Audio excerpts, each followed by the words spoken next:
In this video, I'm going to show you how to make a drop-down menu in Wix website. Let's get started.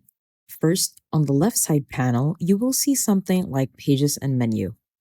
Now, Pages and Menu, the site menu, it includes everything that you have here on this horizontal menu. It depends if it's a horizontal menu, but this is the menu. Now, on the Pages and Menu, let's say I want to add Menu as a drop-down for home.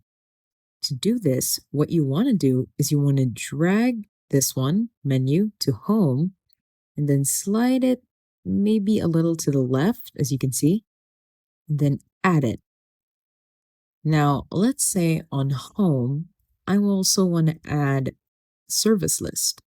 Let's drop it down here, and just like that. Let's preview this. Now, when you go to, let's exit this out. When you go to home, you can see service list and menu is over here, like a drop down. And that's about it. That's how to make a drop down menu in Wix website. If you have any questions, please let me know down in the comments below, and I'll do my best to help you out.